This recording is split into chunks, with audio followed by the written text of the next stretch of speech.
श्री राधा कृष्णाभ्याम नमः। भगवान श्री कृष्ण की कथाओं का आश्रय लेने वाले भक्तजनों, मैं संध्या रानी महात्मा वेद व्यास जी एवं गुरुजनों की आज्ञा से श्रीमद् भागवत महापुराण के दशम स्कंद के 19वें अध्याय को आरंभ करती हूँ। अध्याय 19, गौओं और गोपों को दावानल से बचाना। श्री सुखदेव जी कहते हैं, परीक्षित, उस समय जब ग्वाल बाल खेल कूद में लग गए, तब उनकी गौएं बेरोक टोक चरती हुई बहुत दूर निकल गई। हरी हरी घास के लोभ से गहन वन में घुस गईं। वे बेसुध सी होकर अंत में डकारती हुई सरकंडों के वन में घुस गई। वहां गर्मी का ताप बहुत हो रहा था। उस गर्मी के ताप से वे व्याकुल हो गई।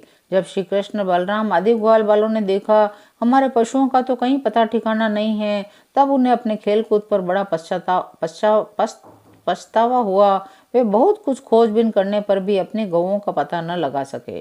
गौएं ही तो ब्रजवासियों की जीविका का साधन थी। उनके न मिलने से वे अचेत से हो रहे थे।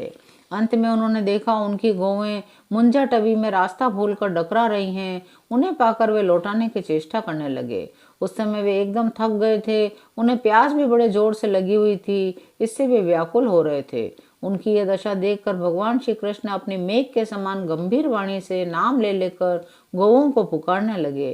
गौएं अपने नाम की ध्वनि सुनकर बहुत हर्षित हुई। वे भी उत्तर में हुंकारने और रंभाने लगी। परीक्षित, इस प्रकार भगवान उन गायों को पुकार ही रहे थे कि उस वन में सब और अकस्मात दावाग्नि लग गई, जो वनवासी जीवों का काल ही होती है। साथ ही बड़े जोर की आंधी भी चलकर उस अग्नि के बढ़ने में सहायता देने लगी। इससे सब और फैली हुई वह प्रचंड अग्नि अपने भयंकर लपटों से समस्त चराचर जीवों को भस्मसात करने लगी।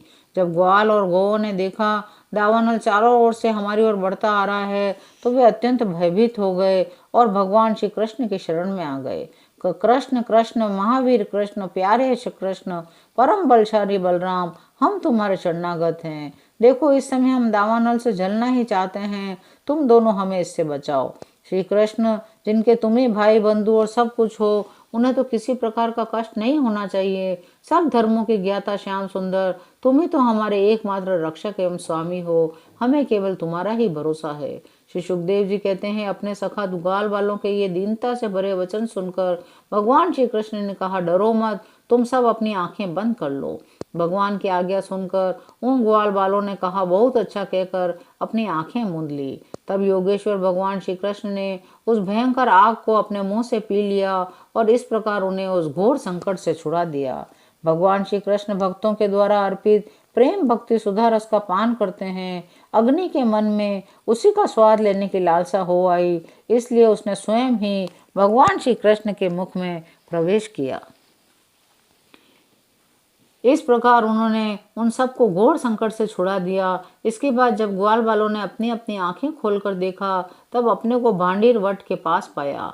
इस प्रकार अपने आप को और गौओं को दावानल से बचा देखकर वे ग्वाल बाल बहुत ही विस्मित हुए। श्री कृष्ण की योग सिद्धि तथा योग माया के प्रभाव को एवं दावानल से अपनी रक्षा को देखकर उन्होंने यही समझा कि श्री कृष्ण जरूर कोई देवता हैं। परीक्षित, सायंकाल होने पर बलराम जी के साथ भगवान श्री कृष्ण ने गौएं लौटाई, बंसी बजाते हुए उनके पीछे पीछे ब्रज की यात्रा की। उस समय ग्वाल बाल उनकी स्तुति करते आ रहे थे। इधर ब्रज में गोपियों को श्री कृष्ण के बिना एक एक क्षण 100 युग के समान हो रहा था। जब भगवान श्री कृष्ण लौटे, तब उनका दर्शन करके वे परमानंद में मग्न हो गई। 19वां अध्याय यहीं विराम लेता है। शेष अगले अंकों में। जय श्री कृष्ण।